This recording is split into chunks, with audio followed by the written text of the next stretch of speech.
with me, Mr. Goody Grammar. I cannot thank you enough for dropping by General Grammar. And you may be asking yourselves, oh, Self, what will Mr. Goody Grammar be talking about this evening? Luckily, I have the answer for you.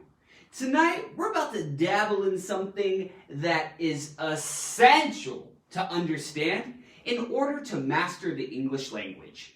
What is it? Oh my gosh, it's this beautiful punctuation mark right here. What is it? Oh, it's a comma. Tonight, we're going to go ahead and do part 1 of our comma series. And we'll be diving into the world of lists and prepositional phrases and how they relate to this beautiful, beautiful creature, this work of art, the comma. So, whether you're with me right now on Facebook Live or a little later on YouTube, make sure to participate in the comment section. Let's get it started. So, a quick overview for this evening. We'll go ahead and get the green light with a little basket breaker.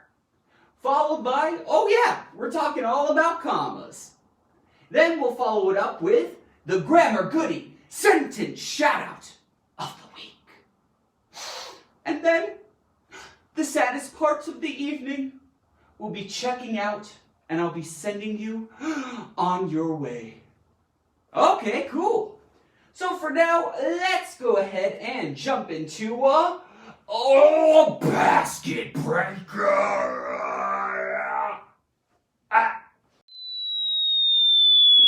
Uh-oh. For this week's basket breaker, the question is, what is the best vacation that you've ever been on? You're leaving your abode, your home, and you're traveling somewhere. What's the best vacation that you've ever had, that you've ever been on? Let me know. Go ahead and type that into the comments section. What about it? Huh? And I guess I'll go ahead while you are writing and give you my answer. My favorite vacation was a trip I took to Costa Rica. What'd you do there, Mr. Goody Grammar? The reason why I loved it is I trained baby sloths on how to drive SUVs. I trained baby sloths to drive SUVs. Pretty cool, right? They go off-road crazy. Whoa! Sloths, life in the fast lane. So whatever vacation that you absolutely loved, type that into the comments. For right now, let's go ahead and drink up some radioactive waste. 3,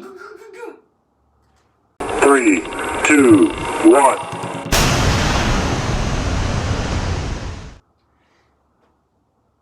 Tonight, as I have bestowed upon you, we will be talking all about the comma. The comma can be used in a variety of ways, and we'll dive into that tonight. So, what is a comma? Commas help show where words and ideas are divided. You put them between those things. And they can sometimes be representative of a pause. Whenever you see a comma, you're like, wait a second, whoa! I gotta pause for a second before I go forward.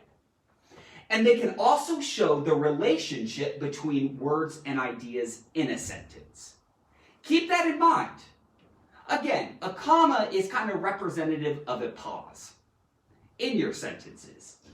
And guess what? They show also how ideas and words are divided and the relationship between them. If you're kind of like, whoa, that's a lot, I'm jumbled, don't worry about it. We'll break it down tonight. Quick note, there are a variety of ways in which one can use a comma. Here we have some of the most comma forms. I'm not proud of that one. Okay, so we can use commas when it comes to lists, prepositional phrases, compound sentences, extra information, and direct quotes. Whoa! Tonight, for part 1, we're going to go ahead and jump into how we use commas with lists and prepositional phrases. And next time on Whoa Wednesday, we'll be going over the rest. So for tonight, let's jump into list and prepositional phrases. Are you ready? What was that? Of course you are. Let's go forward. The first thing that I will discuss is commas and lists. How do they relate? Let's take a look. Why would you use commas when it comes to a list? Well, commas are used to separate items in a series, okay? Basically, a series is a list of 3 or more items in a sentence. So again, a list, can have a whole bunch of items. But specifically, a series is a type of list that has 3 or more items. And you'll always place a comma before the conjunction. That ties them together. So, our comma, when we put it into a list, separates the different items in that list or series. Let's take a look. For this example, it says, you may be required to bring bobbit worms, unicorns, dragons, and puppies. Aww! This is going to be an interesting party or arc. Who knows? If you notice, I'm going to go ahead and, give this list of required items. You may be required to bring bobbit worms, unicorns, dragons, and puppies. There are 4 items in this series. And you'll notice that each of the 4 items are separated by, boom, a comma, and this last comma that goes before our conjunction to link together that last item. Bobbit worms, unicorns, dragons, and puppies. So you're usually going to put that and before your last item. But the main point here is that commas are used to separate those items in a series. Whoa! Let's look at some more examples.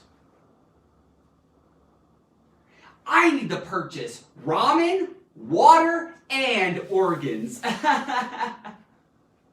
Will I sell them? Who knows? Also, everyone, don't go for spicy ramen. I took the challenge and, my stomach is burning. Cool! In this case, we have 3 items that I need to purchase. Ramen, water, and organs. Since there are 3 items, this is a series. So we have to use commas to separate them.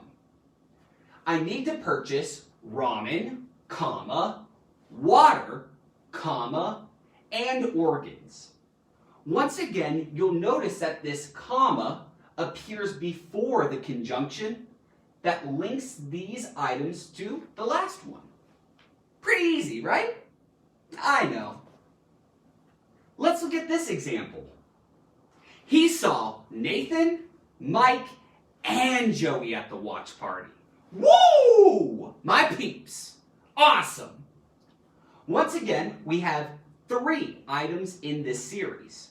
We have Nathan, Mike, and Joey. That's who I'm seeing at this watch party. Once again, commas are separating the items in the list. Nathan, comma, Mike, comma, and Joey. To put it all together. Whoa! Let's go ahead and read this one. They stole my poodle, diary, and chocolate. Not my chocolate. So, once again, we have 3 items in this series. My poodle, diary, and chocolate. All the things that are absolutely precious to me. And we use commas to separate the 3 items. Cool! Now, it's practice time.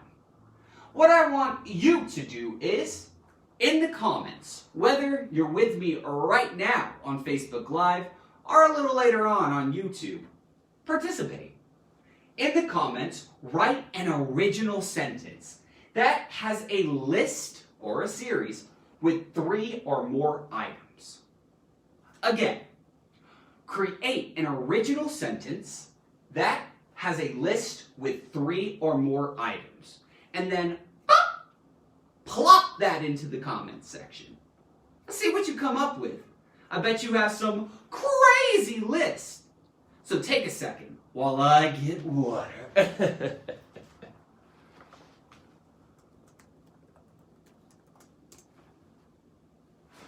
Alrighty, what'd you come up with? I know it's going to be awesome. So for now, since you have that concept down, I'm going to go ahead and move on to the next thing. Commas and prepositional phrases! Cool! To start things off, because you're probably going, wait, Mr. Goody Grammar, I know what a list is, but what's a prepositional phrase? Let me break it down for you. First of all, a preposition, which is a part of speech, is a word that can indicate a location or a location in time. That's a preposition. But this isn't just a simple preposition, we're having a prepositional phrase. So, a phrase is a group of words that contain either a subject or a predicate, but not both. Think about it. A complete sentence, or an independent clause, or even a dependent clause. A clause has both a subject and a predicate. However, phrases only have one or the other. Ooh. In this case, you're probably like, okay, let me put this together.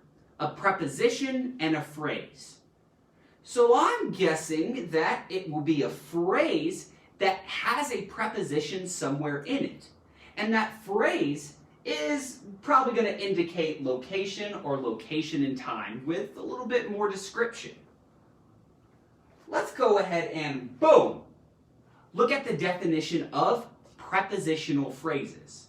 So we know what a preposition is, we know what a phrase is, but put together, a prepositional phrase is a group of words that consist of a preposition, its object, and any other words that modify it or describe it, change it in some way.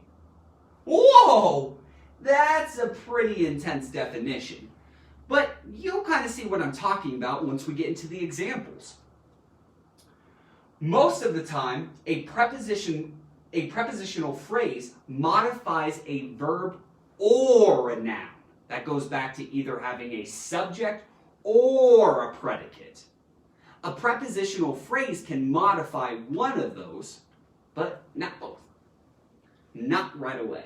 One or the other in a sentence. Here's an example.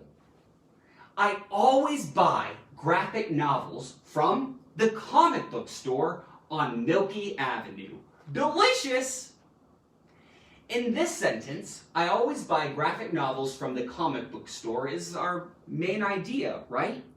But we threw in this prepositional phrase on Milky Avenue to give insight into the location where the comic book store is located. We don't necessarily need it in this case because I always buy graphic novels from the comic book store as a complete thought. But by adding on this prepositional phrase, we're giving more description about where the comic book store is located. Simple as that. And our preposition here is on. Okay? Indicates location, on. And then Milky Avenue, of course, our noun, our object. Let's go and check another one out. After I talk about how commas relate to all this. How do we use commas when it comes to prepositional phrases? I'm so happy that you asked that. You should set off prepositional phrases that are at the beginning of a sentence with a comma if it has 4 or more words. Let me go back and restate that. If you have a prepositional phrase at the beginning of your sentence, you want to go ahead and put a comma directly after that, and then you get into the rest of your sentence. And you want to use that comma if your prepositional phrase has 4 or more words in it. And I'll show you some examples in a second. As a reminder, some of the most common prepositions that begin prepositional phrases are to, of, about, at, before, after, by, behind, during, for, from, in, over, and under. Whoa! Tons of prepositions that can help start prepositional phrases. What I recommend as a tip is probably memorize 5 of these prepositions, so if you have to create a prepositional phrase, you know at least 5 words that you can start it with. Cool! So in this example, really pay attention to how I'm using this comma to separate the prepositional phrase from the rest of the sentence. Across the shallow waters of the hot spring, comma, the Kool-Aid man swam and bathed. Oh, Kool-Aid man. In this case, a prepositional phrase starts the sentence. I've underlined the prepositional phrase. It starts with the preposition across. And we have across the shallow waters of the hot spring.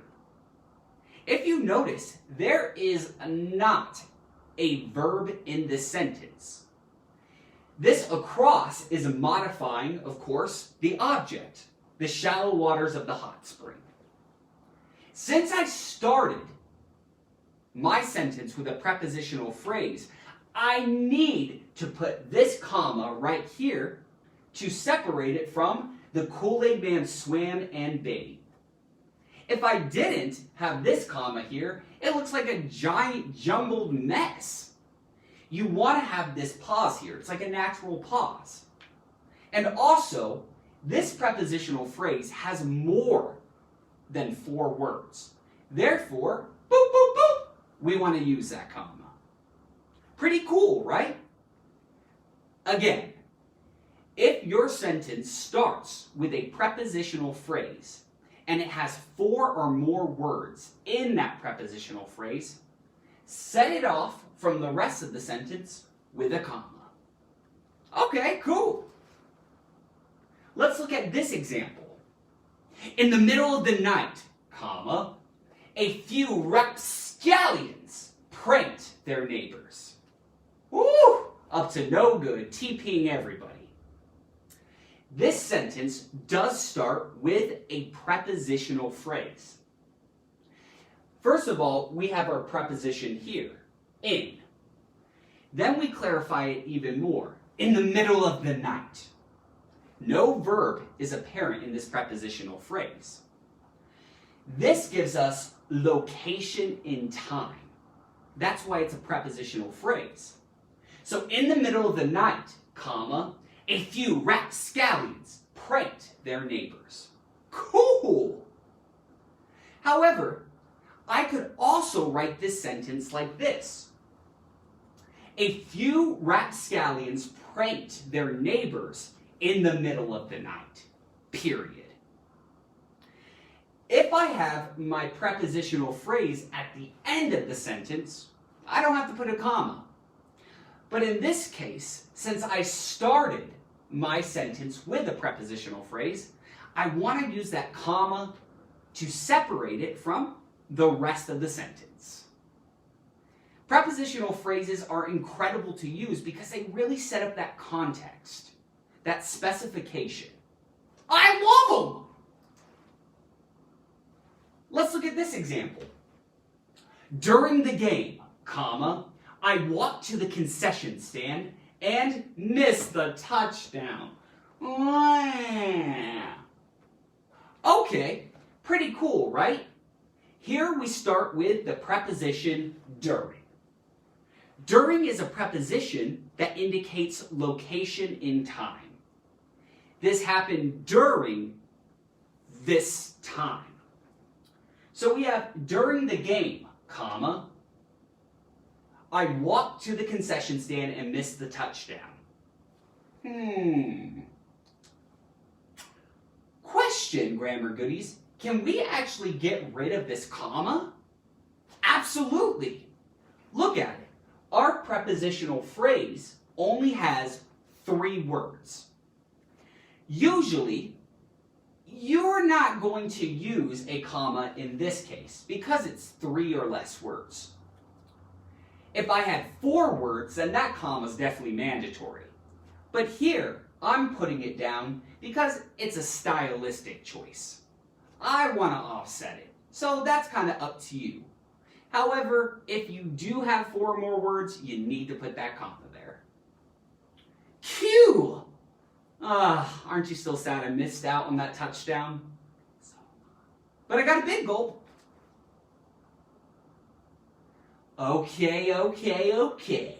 Let's go ahead and put this to the test with a little practice.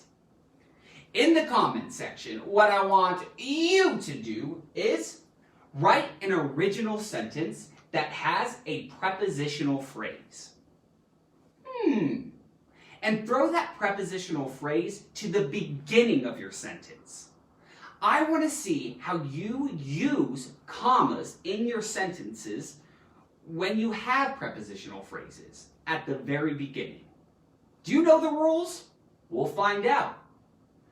So write an original sentence that has a prepositional phrase at the beginning in the comment section. Write it about whatever. But make sure to participate so you can master this concept. And while you're doing that, I'm going to go ahead and drink some water. Whoa!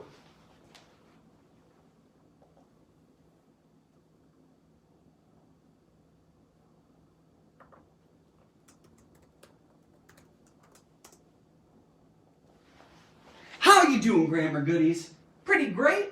Hopefully you crush that practice. So now I think it's time we ask for some employee assistance. Yeah! We need some employee assistance. For this section, what I'm going to do is I'm going to give you different sentences. Here's what you are going to do. You will read each sentence and determine where you should add commas, if you need to add commas. So for some of the sentences, I've put there on thy slides, and I've removed the punctuation. It's up to you to figure out where to punctuate the sentence, where to put those commas. So think back to what we were talking about tonight with lists and prepositional phrases. They pretty much require a comma a majority of the time. So, let's see what you can do. One more time, you will read each sentence carefully that I provide you with and determine where you should add commas, if they need commas. I'm mischievous. You ready to get started, grammar goodies? That's right! Absolutely. Let's do it. Punctuate this sentence. Chet invited Denise, Harold, and the Kool-Aid Man to the party. Hey! Wait. Huh? I didn't get the invite? Oh, this is my life. Go ahead and punctuate this sentence. The sentence is, Chet invited Denise, Harold, and the Kool-Aid Man to the party. But Chet didn't invite me. So funny. Where do I put those commas? Do I even need commas? Take a second. All right, I'll give you the answer. Here we go. Chet invited Denise, Harold, and the Kool-Aid Man to the party. In this situation, Chet has invited 3 people. I almost did this, so who knows? Math. So Chet has invited 3 people to go to the party. We are listing off these 3 people in a series. So we know that if we have 3 or more items in a series, we have to separate them with commas. Therefore, we get this sentence. Chet invited Denise, comma, Harold, comma, and the Kool-Aid Man to the party. Huh! Cool party. Did you get that? I know you did. Let's go to the next one. Punctuate this sentence. After Nathan's fight with a cantankerous elf, he decided to listen to all of Jessie Ware's songs. Hey, Nathan's partying. But really? Fighting an elf? My hero. They're mischievous. Okay, grammar goodies, punctuate this sentence. Where do I put some commas? After Nathan's fight with a cantankerous elf, he decided to listen to all of Jessie Ware's songs. Tell me, what are we doing here? What are we gonna do? Huh? Take a second. I'm going to take a deep breath. Okay, I'll give you the answer. After Nathan's fight with a cantankerous elf, comma, he decided to listen to all of Jessie Ware's songs. In this example, we put, boom, our comma right there. Why? Simple answer. This sentence started with a prepositional phrase. After Nathan's fight with a cantankerous elf, this does not have a verb. It's giving location and time. After this time, this occurred. Therefore, we have this comma to offset it from the rest of the sentence. Whoa! Let's go to the next one. My mother and father have always wanted to camp by their local Walmart. Whoa! Wow! S'mores? Everything! You know, take the RV, little pup tapioca, and enjoy the beautiful sky of, smog, pollution. Anyway, punctuate this sentence. My mother and father have always wanted to camp by their local Walmart. Where are we going to put these commas? Do we need to put commas? Do we need something else in there? Let me know. Throw your answer into the comment section. For example, if you think there should be a comma right here, say comma after camp in the comments. But for right now, I'm going to go ahead and give you the answer. My mother and father have always wanted to camp by their local Walmart. No change! No comma needed in this case. Why? Oh, Mr. Goody Grammar, huh? If you notice, the sentence actually ends with a prepositional phrase. So a comma isn't needed here to separate this from the rest of the sentence. That's a really awkward pause. We don't want that. We want to use a comma if the prepositional phrase is at the beginning of the sentence, but it isn't necessary for the end of the sentence. Therefore, this has no change that is needed. And I've underlined the prepositional phrase for you. Cool, right? Really think. Commas are heavily associated with prepositional phrases if they come at the beginning of sentences. I was just putting that into my brain. Sorry. Next one. Punctuate this sentence. My dating profile says that I enjoy goat yoga, ski fishing, and extreme bobsledding.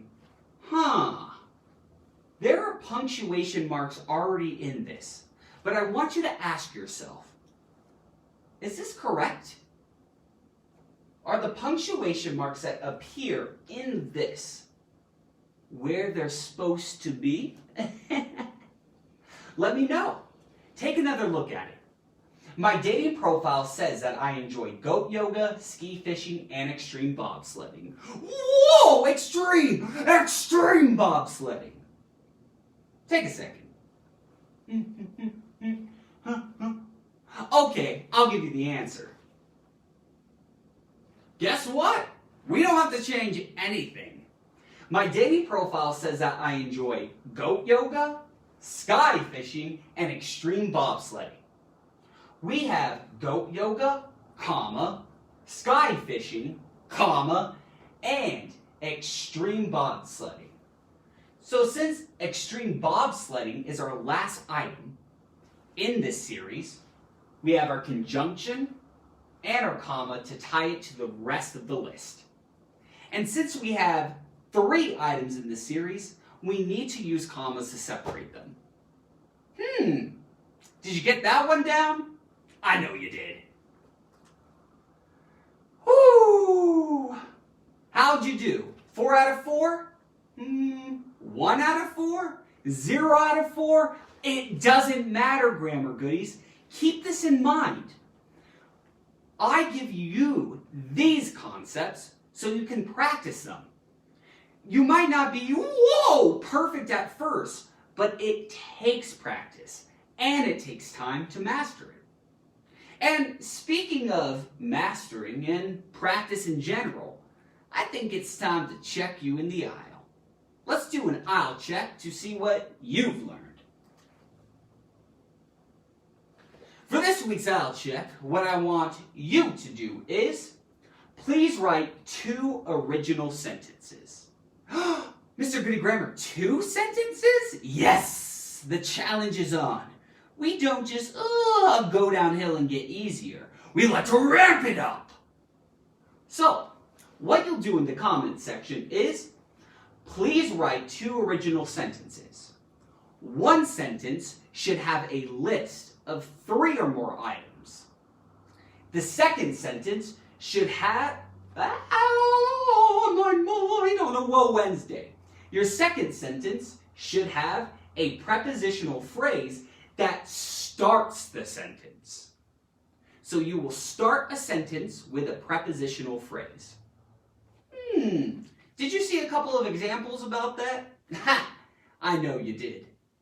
Also, extra points if in one sentence you can start it with a prepositional phrase and also have a list of 3 or more things. Can you do it? I know you can. So make sure to plop those into the comments section. As I said earlier, if you really want to master this, it's going to take time and practice. So make sure to get into it. Also, the funniest sentences get shout-outs in upcoming episodes.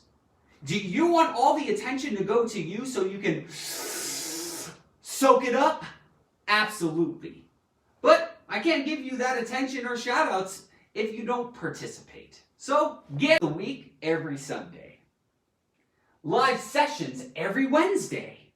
What are those called? Oh yeah, they're called Whoa Wednesday. Content episodes come out regularly. Sentence shoutouts are also regularly. And I want to know, what do you want me to teach you? I want to create Whoa Wednesdays and other things that you want to learn. Let me know in the comments section, kids. Woo! And I definitely think that we should look at the Grammar Goodie sentence shoutout of the week. Who will it be? Me? You? An astronaut velociraptor? No idea. Just joking, I certainly do. This sentence shoutout goes to Christine B. Yeah! Great job, Christine. Christine's sentence is, maybe the red liquid was blood, and they all inferred it was the Kool-Aid Man, because they are all evil. In this sentence, Christine used the word inferred, which is one of our word of the weeks, and incorporated this into a hilarious sentence. Yes, if they're trying to blame the Kool-Aid Man for any sort of, I don't know, felony, it's not accurate. They're all evil for blaming him. Great job, Christine. And if you want a Grammar Goodie sentence shout out of the week, I gotta pull them from the comments section on any of our videos. So get to it. Reminder, you can find us on various platforms, such as Instagram, Facebook, TikTok, YouTube, and our website. Mr. Goodie Grammar, you have a website? Oh, yes, I do. I also have conversations with myself. You can go to www.mrgoodiegrammar.com, where you can sign up and receive exclusive content like extended episodes, worksheets, PowerPoints, quizzes, and a podcast? Whoa! So much. But you can only get it if you sign up at www.mrgoodiegrammar.com. Alrighty. Whew. Grammar Goodies, this has been a journey. I wish I didn't have to drop a comma here and pause you until next Wednesday, but sadly I must. Well, my name is Mr. Goodie Grammar. Thank you so much for dropping by General Grammar for another Whoa Wednesday. And come in anytime. I'll see ya.